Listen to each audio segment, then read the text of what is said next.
received degrees in piano performance from Wheaton College, the University of Cincinnati, and from Northwestern University, from which he was awarded the Doctor of Music degree. At Northwestern, he was a piano student of Donald Isaac and a pedagogy student of Francis Larimer. In addition to being an independent music teacher, Dr. Fritsch has taught piano and music theory at Wheaton College and private and class piano at the College of DuPage in Glen Ellen.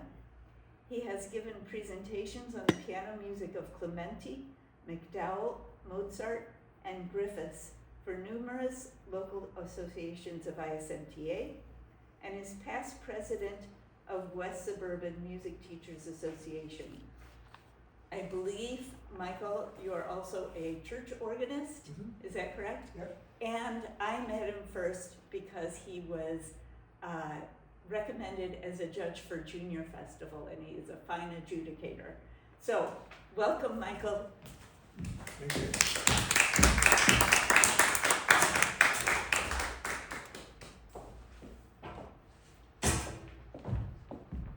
I'll say a few comments here, but I will pretty much be sitting at the piano and talking and playing back and forth the whole time, because I want you to hear the music. That's really the most important thing.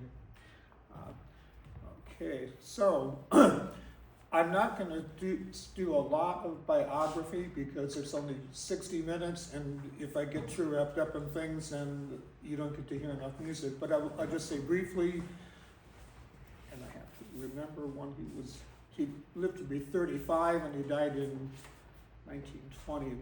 When was he born then? Born in 1884 in Elmira, New York.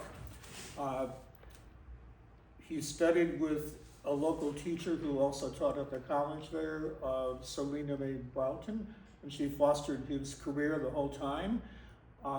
He studied in Berlin for 4 years, and a very interesting part of that is he was listening in a practice room, and here's a Chicago connection now. So he was listening to somebody practicing, and that person was playing Ravel Jadot, and Jadot was very new at that time, so probably just a couple of years old, and he was very attracted to those sounds. So that's part of where today's music comes from. And the person practicing in Berlin was Rudolf Ganz. So there we go, there's a Chicago connection for you. So he was very taken with that music. His music is influenced mainly by Debussy, Ravel, Scriabin, and Mussorgsky. So I want to say a little bit about, there are 2 biographies. One is by Edward Meisel. I think that one's probably not in print, but I don't know for sure. If you're going to read one of the 2 biographies, this one by Donna Anderson is terrific. Charles T. Griffes, A Life in Music. And I'll pass this around and you can look at it. And I want to say, I do want to say, after when he came back to the U.S., he got a job at the Hackley School, a private school in Tarrytown, New York, and he spent his whole career there and died there. He was very popular with the students. On Sunday nights in his quarters, he would give piano recitals, and people would come and gather around and listen to him play. He had a big repertoire. Then he took the train back and forth to New York City to get his works performed. And he didn't exactly burn himself out, but he got so completely worn out that he was susceptible to illness, and he died of some kind of a flu. So indirectly, he worked himself to death, but not exactly. But it wasn't good, you know. So, but he was 35, and then just briefly, you can sort of have 3 periods. The first one, it comes from German Romanticism. Some of you may have heard Griffes songs. They're still done quite a bit. That's from that early period. The second period, so to speak, is what we're doing today, the Impressionistic period. But Griffes did not want to be known as an Impressionist only, because he did a lot more after that. Okay, so Impressionism with French, Russian, Germanic influence. And then you could say that the last period is more kind of expressionistic. Have any of you heard the Sonata, the Griffes Sonata? It's an absolutely astounding, wonderful work. And it's one of the landmark pieces. Like if you think of the modern sonatas that are in the repertoire, like the Copland Sonata and so forth, Griffes Sonata is worthy to be in that group. And then the other thing I want to say is, I mean, I'm very biased towards this guy, but here's one of the pieces he had performed in New York was an orchestration of the White Peacock. Anybody play the White Peacock? Yeah, beautiful, beautiful. Yeah, we'll hear that today. So from the Boston Daily Globe in 1919, so right when he was starting to come to prominence, shortly before he died, Griffes' work shows genuine originality and power of a sort that entitled its composer to be judged by the same standard as men like Ravel, Rachmaninoff, and Stravinsky. And I really believe that, and I'm just trying to push that today so that you look at this music and everything we're doing today. You got the table of contents of this book, and these are almost all of the, well, they're all of the Impressionistic works, and then there are some other kind of scattered works. And the Sonata, really you have to do at a different time because it's so, it's difficult, and if I include that today, you couldn't talk about anything else.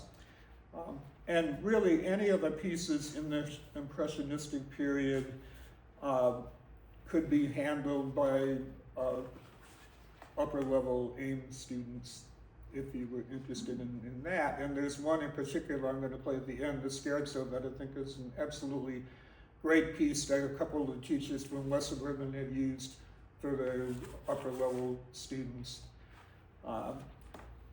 Okay, so I think we will, let me pass this around. Great book.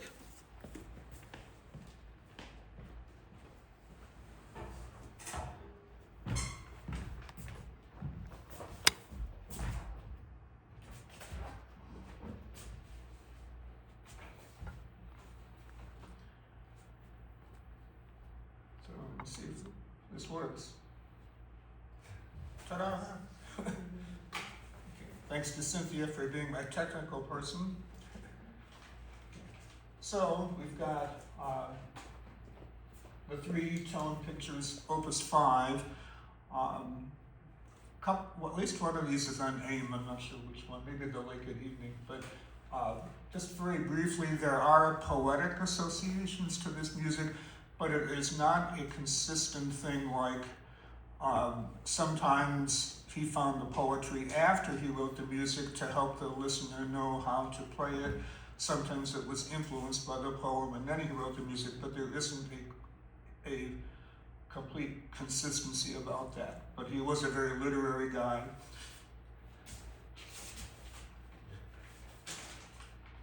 Okay, so less talk and more music I think is better. So here's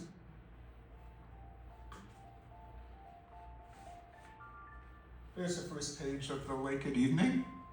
That's probably my phone, but and I'm sure it's a spam call because I get one about this time every morning.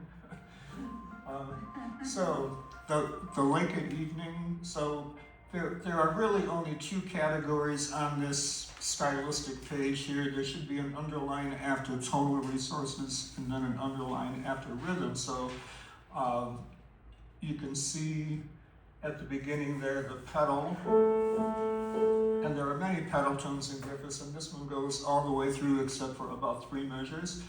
But not only do you get the underlying tonality, but the hemiola, 1 and 2, and so dun, dun, dun.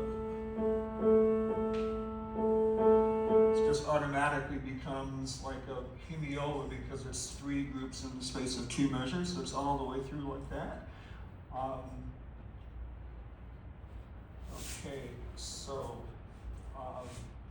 I want to say one more thing about this piece that I don't want to dwell on how organized he is structurally, but it really is just superbly written. And when you get, here's the beginning.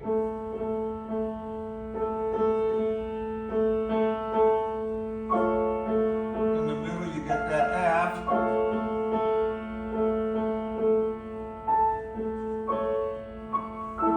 The F resounds to E, and that becomes important on the next page. It's a unifying device. But now I just want you to hear the beauty of the music.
Continues, and this organizing motive that we had in the middle before the F to E, time to switch. So the fourth, between the third and fourth measures, you'll see the melody descends a step. So he takes that little inner motivic thing and it becomes very important in the progress of the piece.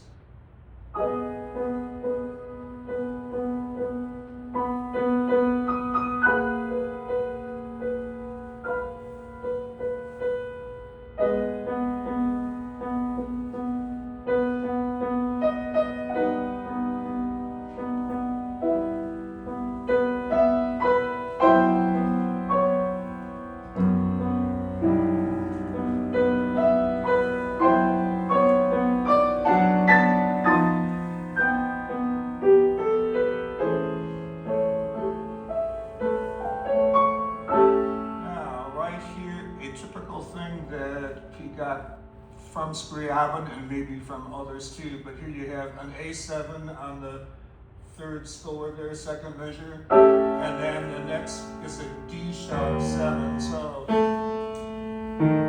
that tritone organization makes it a lot different than the first page, but to me it's so lovely. So here's the third score again.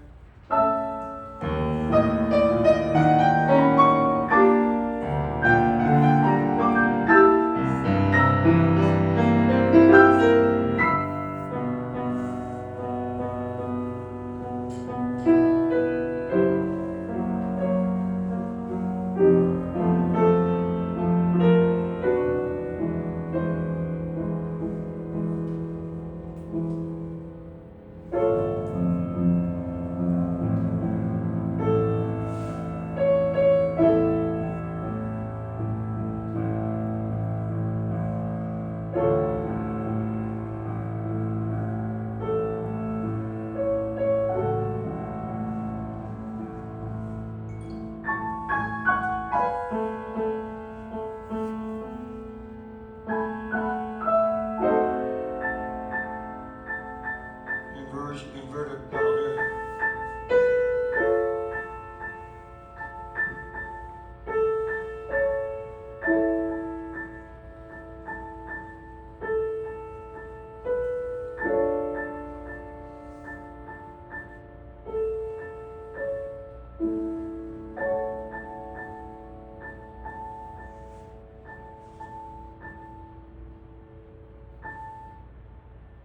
I just think it's so lovely. So that piece in itself is worth a look into Griffes, I think. It's not as dissonant as some, but it does have that the beginning of the dissonance, especially with that tritone. On to Opus 5, number 2, Veil of Dreams. This is how I was introduced to Griffes. maybe some of you probably know the president of West Berlin. Her mother was a piano student at Wheaton during my era, and one of the pieces on her junior recital was The Veil of Dreams, and that's the first time I ever heard Griffes 50-something years ago, and I was just totally captivated by it then already. And our teacher, Ellen Thompson, maybe some of you knew her, and she was big on contemporary music. She wrote a book teaching and understanding contemporary piano music, published by Chose, and that's still available. It's a great book. And she had us all being adventurous about modern music, which of course was good. But in 1970, it was a good thing. Still is now. Okay, so The Veil of Dreams, interesting here at the beginning. That's a plain old B-flat 7, which underlies a lot of this, okay? And then against that, we're going to get a chromatic thirds melody. And so you get functional harmony, and that B-flat 7, it is the dominant of the piece, but you don't get the E-flat major until the very last note chord of the piece. It's dissonant every bit all the way through, and it's just so captivating, I think. So here we go.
But not exactly. Now we get a two-measure phrase in the whole tone scale, which is the third measure on top.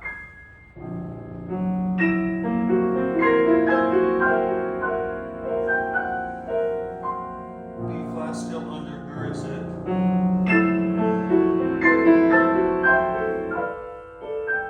Now we have an E7 with a B-flat. It's just so unbelievably beautiful, and I think these little chromatic touches are part of what distinguished him, I think.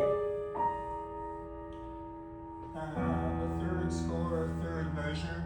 Here's the opening theme, but now it's in A major, so different. And whole tone. I think that changes it quite a bit, being in major-ish.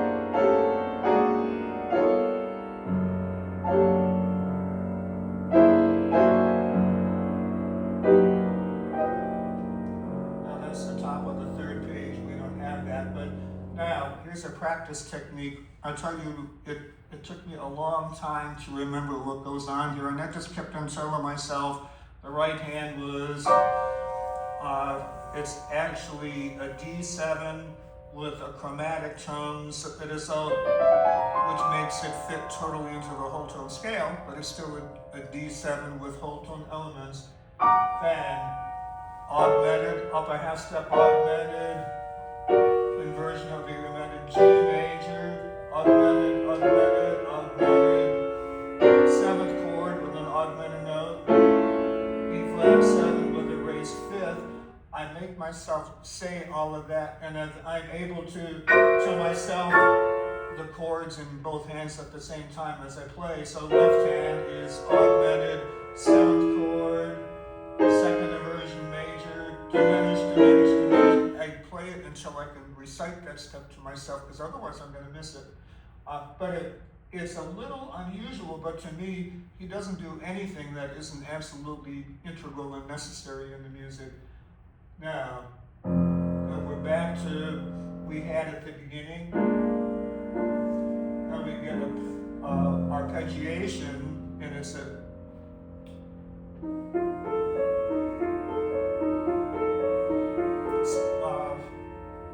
recurring pattern with a whole tone right in it.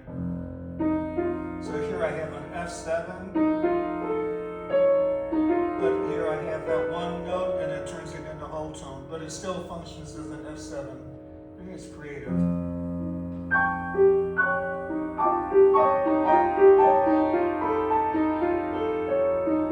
Ostinato was what I was looking for.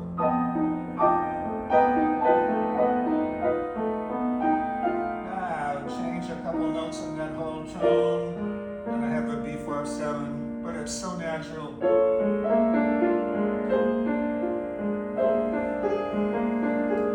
This is B flat 7, we still haven't hit the tonic.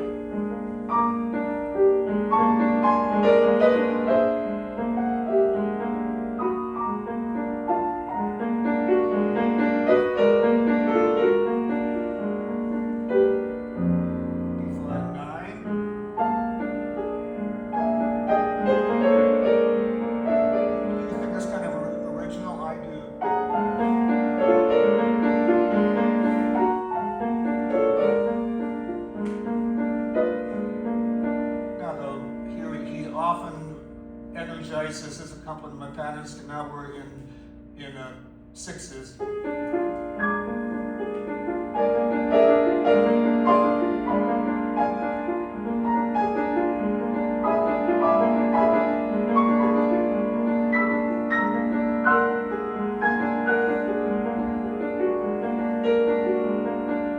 Different rhythmic groupings.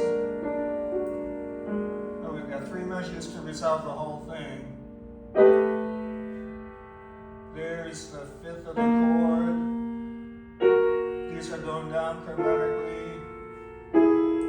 Now, the last sound, finally, we get to E flat major. I think it's just astoundingly beautiful, but then again, that's why I'm doing this presentation. So, if you hate it, you can go ahead. That's okay. Okay, the night winds.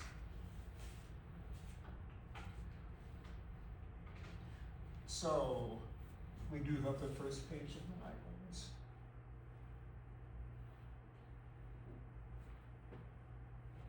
Well, maybe it's out of order.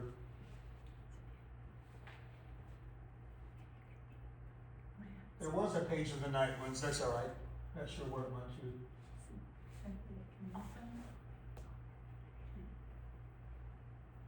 When we get to the white peacock, we do have that. Okay, so the night winds, the third one of the tone pictures, opus 5. And here's, so it's in 4/4, and I have groups of 6 to the quarter note very frequently. He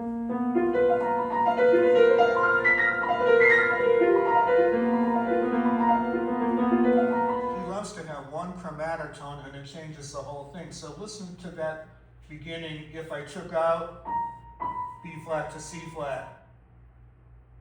But then,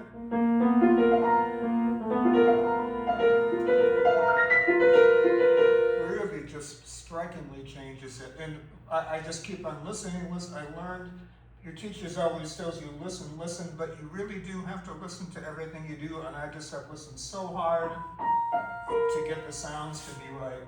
Kind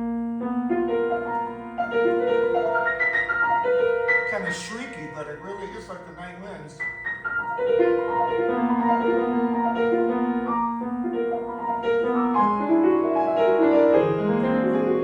Lo and behold, we were in B flat minor, now we're in E minor, so guess what?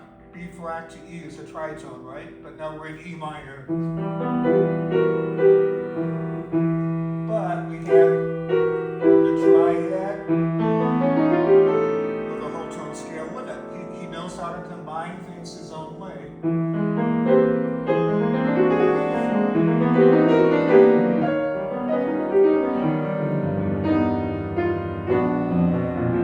By the way, this B flat, this sounds like the tonic, right? But it's really the dominant. We don't get the tonic till later on. So B flat,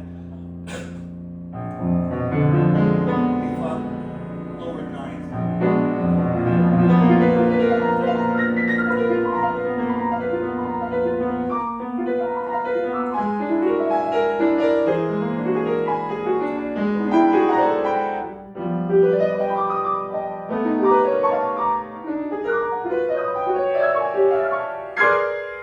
B flat 7, E minor.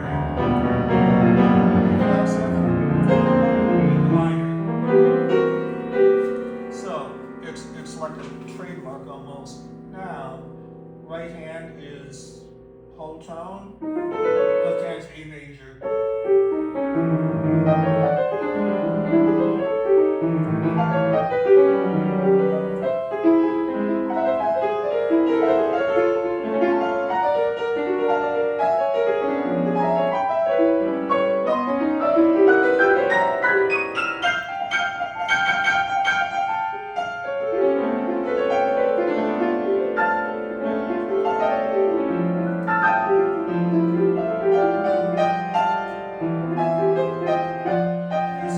There's a F on the bottom. That's important because it's there for about a page and a half, and it's like undergirding it like a pedal tone. The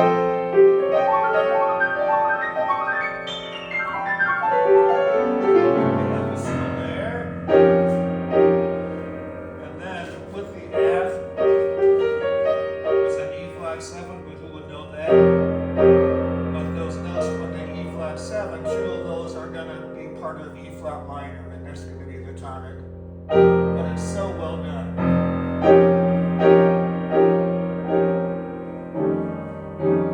He keeps on subtracting notes until all you have here is an E flat minor. Isn't that beautiful? I can hardly stand it.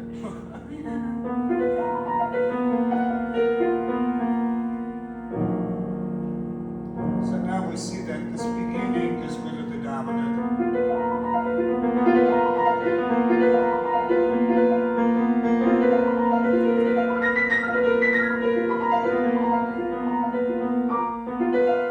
Whole tone,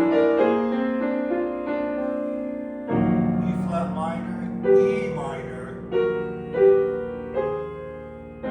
E flat minor, E minor.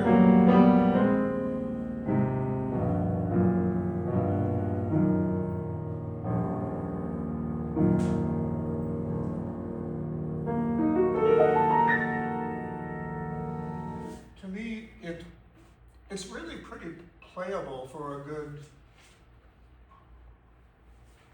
I hate to say junior high student, but I mean, I know they play Chopin ballades and stuff, so a lot of them probably could, but they might not understand it as well.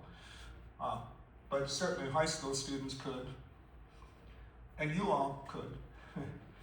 Okay, so the White Peacock, probably the most famous one, right? Is it about halfway through? What time is it? Yes. halfway. Great, Yes. okay, so Yes. we're halfway through the music, so we're doing well. Okay, so the White Peacock was orchestrated and was very successful, and that may be the piece that was referred to in a newspaper review, or that might have been the Pleasure Dome of Kubla Khan, or maybe you know the poem for flute and orchestra. That's still done. Terrific, terrific flute work. So here we go with the White Peacock. There we go. He loves cross rhythms. So 7 against 3. Not the nicest, but when it's slow, it's not bad, really. All you have to do is feel the 7 and just squeeze them in between.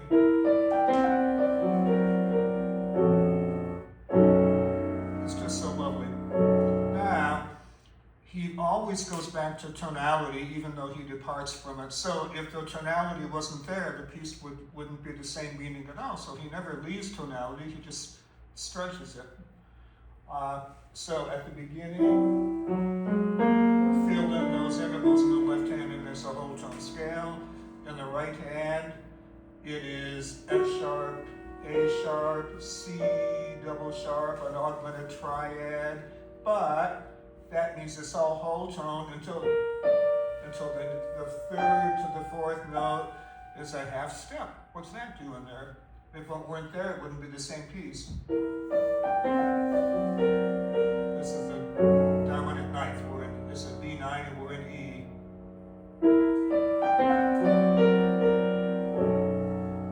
Then you get this chromatic scale in the right hand there, and the left hand is a bunch of 7 chords.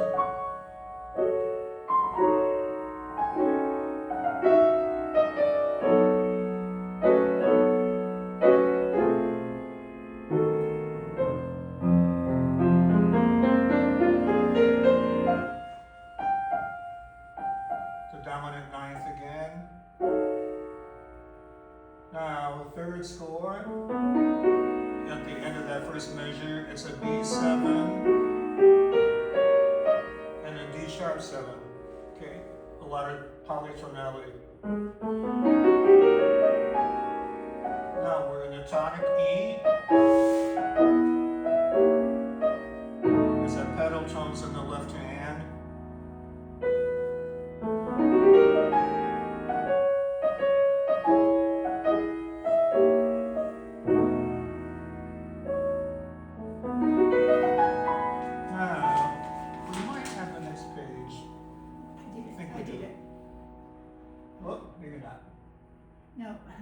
Yeah, that's it.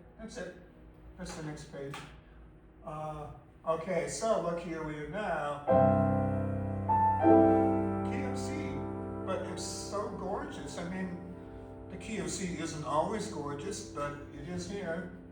Added 6 chords. Added 6.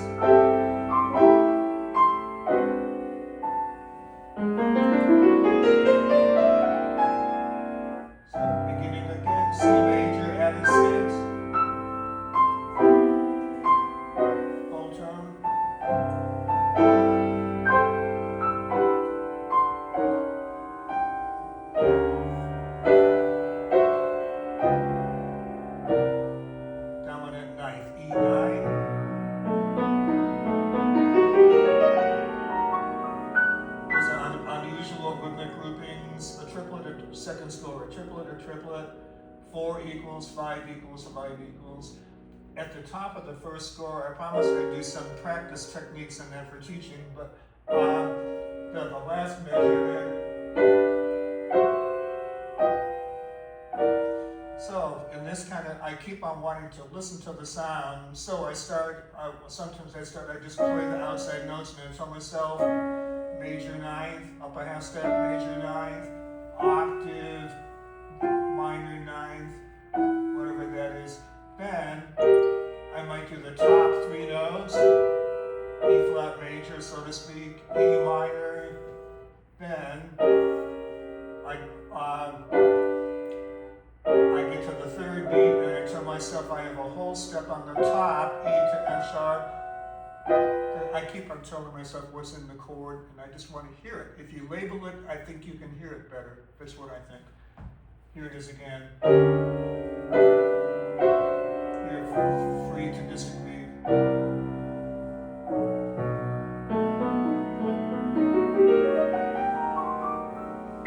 This is a dominant ninth progression with some other stuff. Oh, sorry.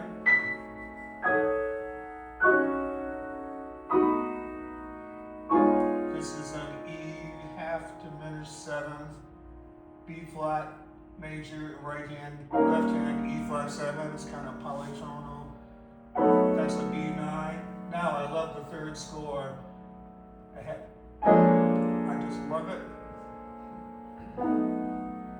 Half a step apart, I move the left hand up, and there I have the B9, but it's so beautiful. Now you wouldn't have the power of that if you didn't have all the places that are clearly traditionally tonal.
Scales because they're combinations of whole and half steps in an unusual order, and then we get to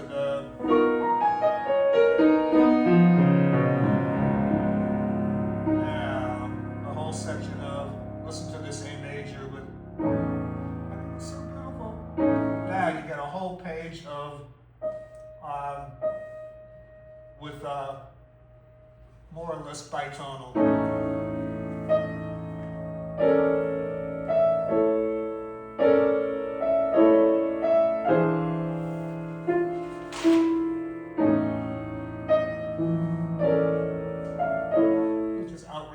Beautiful, and the way I keep on practicing that is I do the top, get it to voice out, I do the bottom, I less sound but still a beautiful sound, and then I want to hear the clash, play accents at top. So you just have to bring out that chromatic stuff.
Here's typical Griffes, and it's so beautiful.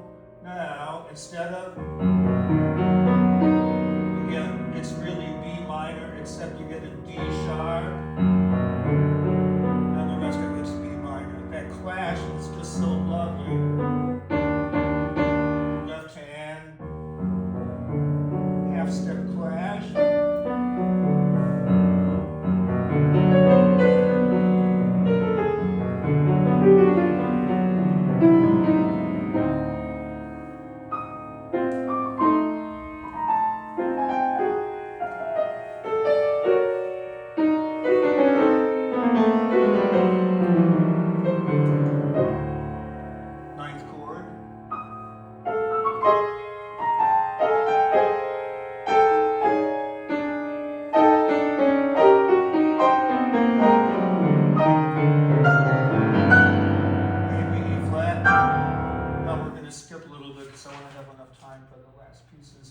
So we're going to do the end, and here we get this secondary theme again, the C major one, the get F sharp, so it's a tritone away.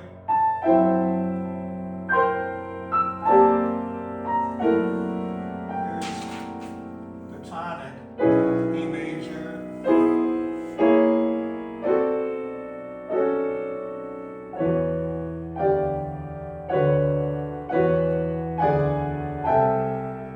Dominant ninth.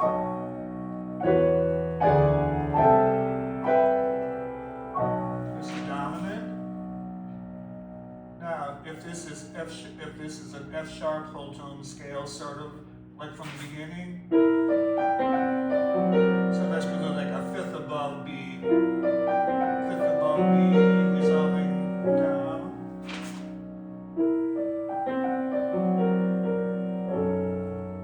Now, it drawn out.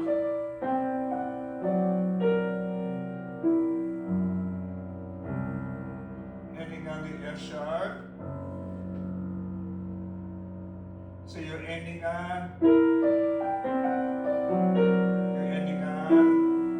that pattern, and it doesn't resolve. It's just hanging out there. But it's, my gosh, it's so well constructed. Okay, so how much time do we have now?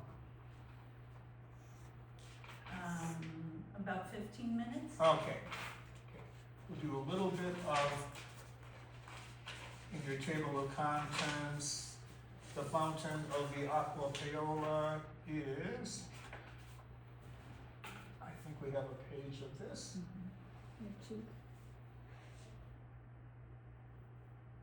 Yeah, fountain of aqua paola is Roman sketches. The white peacock was from the Roman sketches, and so is this, the third one of the four. And there we go.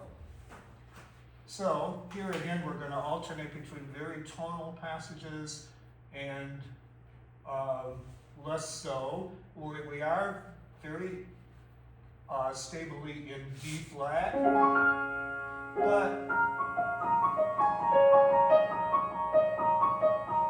to me that's a little Revelish, perhaps. But is that a word, Revelish? Like that there, but I'll see those fourths in there. Fourth. You guys quarterlish harmony, but you have a constant D flat underneath it. So here we go.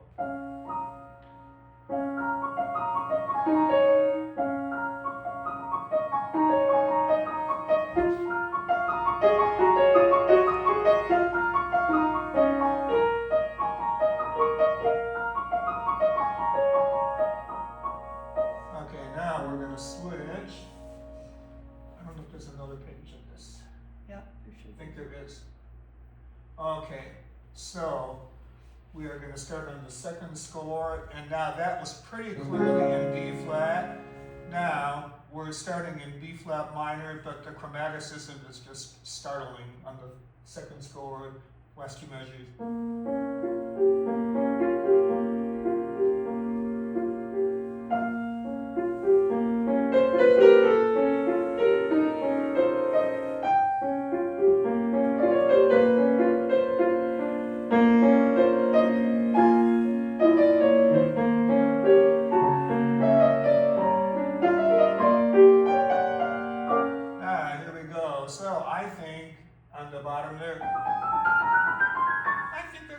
A little bit, possibly, all those parallel sets. Parallel, but it could be other people too, but I think it list could be there. So what I'm getting at the bottom there is chromatic scales and left hand, 7 chords of it. But here goes.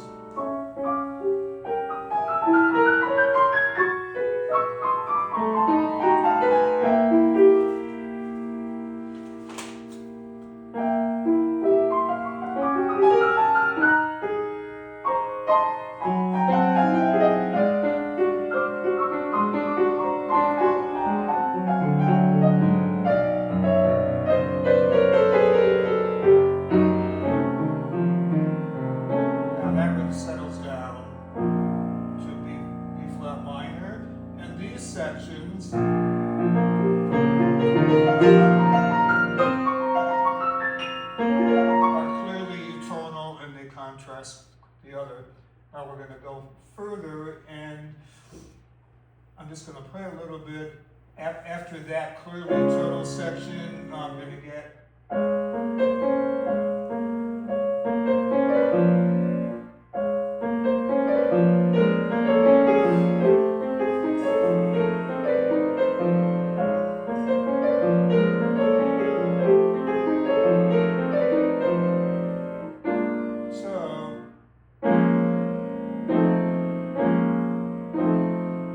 B flat minorish with a seventh, F7, but really takes away the feel of the key.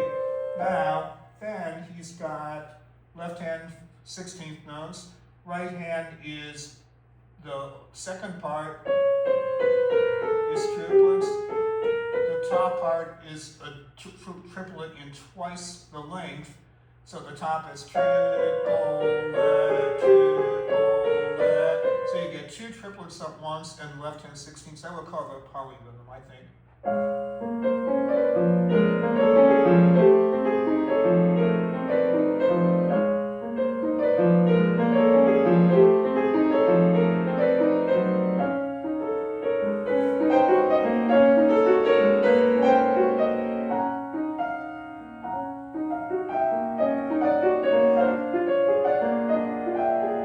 It actually took me quite a while to get that.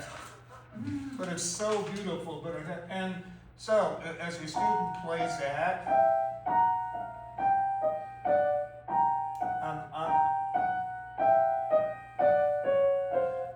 I look at the fingering. If I tell myself, for instance, 5, 4, 5, 4, 5, 4 on top, and on the bottom at the same time it's 2, 1, 2. I tell myself all those patterns, and then I put it back together. And I was really able to do it that way. But if I just did that without thinking, I couldn't really get the gist of it. Okay, I'd like to do more on this one, but I want to get to the end because I want to have time to play all of the scherzo because I want you to hear it. So we go back a little bit to the second set of impressionistic pieces again, and to the scherzo. So this is the fantasy pieces, opus 6.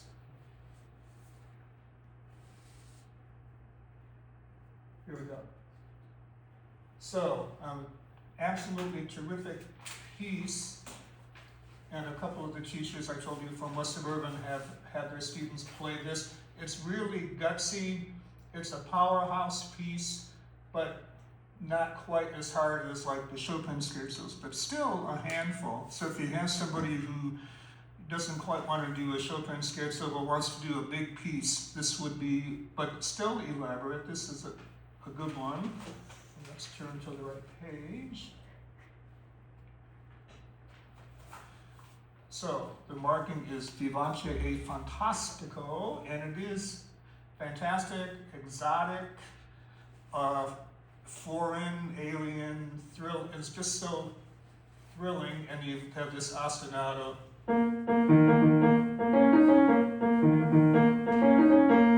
Throughout the main theme when it comes in. And we're in E flat minor, and then when you get to the 1, 2, 3, 4, 5th score, that F flat on top gives you the Phrygian mode, right? It's got a Phrygian cast to it. So here's the first page.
I know you can't see it's hard to imagine in the score, but the left hand is C flat minor. And at the bottom, C flat, B flat. That half step is just so beautiful, so striking.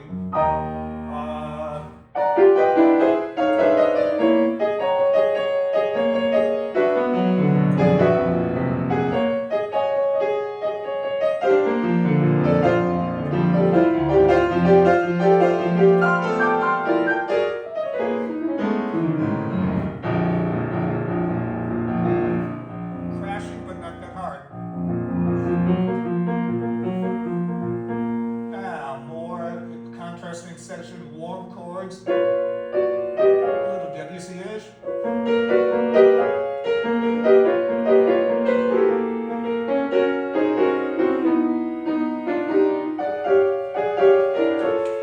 Some whole tone chords, some tonal.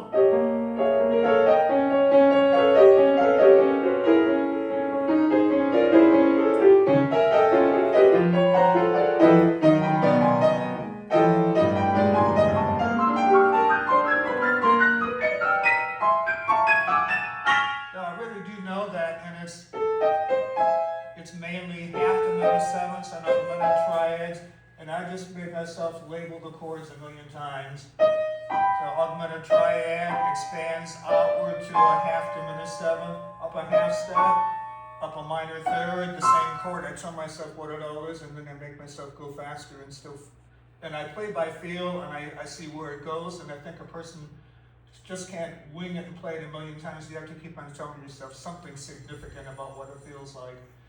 Okay, so after that really wild stuff, now we're getting into D flat major.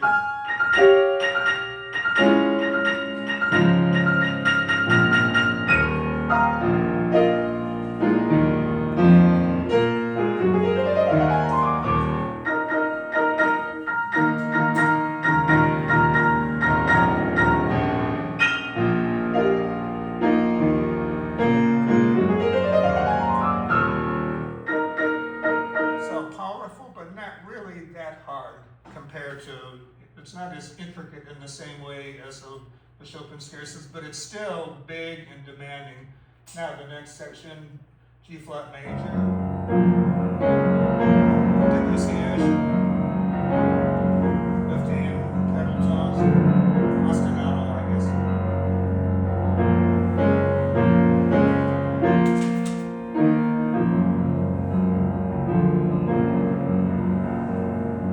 Just had it for a little bit now. The similar thing, but now bigger chords and whole tone.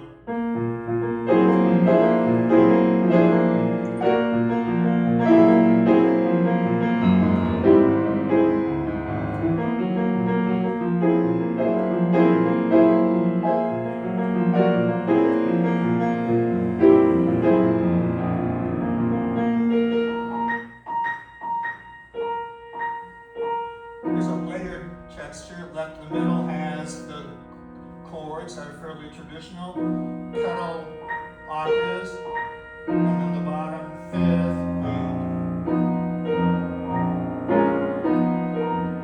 Debussy-ish, I think.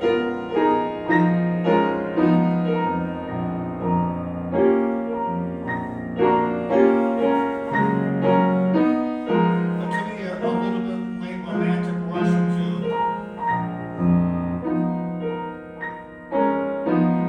So that's the kind of a relief from the activity. Now, same idea, the three layers, but the right hand changes to bigger and more whole tone. Left hand, that's the left hand in the middle. And the right hand has repeated chords. But it's still F to B flat on the bottom, so it still stabilizes it into B flat something.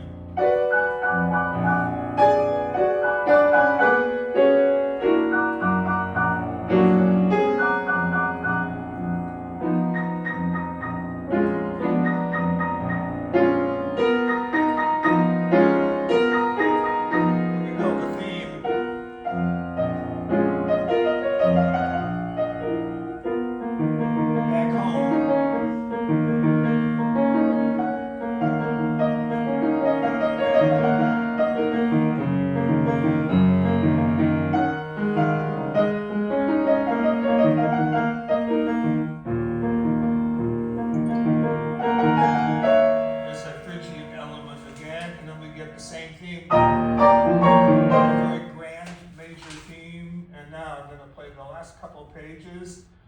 Here's the second section, coming back clearly in E flat, and the left hand arpeggiated.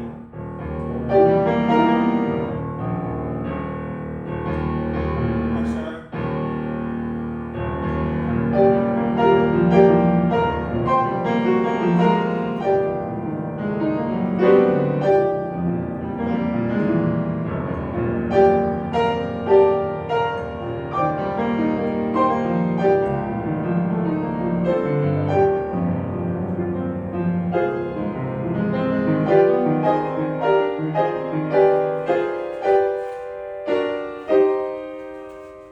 Coming down the home stretch.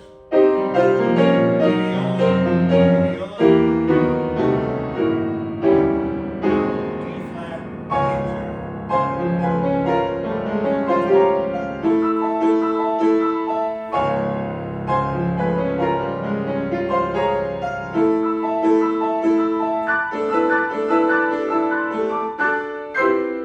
Finally, a tonic, E flat minor.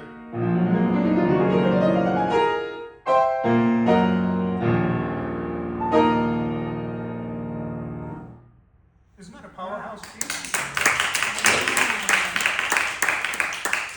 And that's really it. I just wanted you to hear the music and see if you were interested in it. Thank you. I have a question. Yes. I remember trying to learn the White Peacock at some point, and there were chords that there was no way I was gonna be able to play. Does he have a lot of big chords In the White Peacock? in any of this? Is it? Okay, so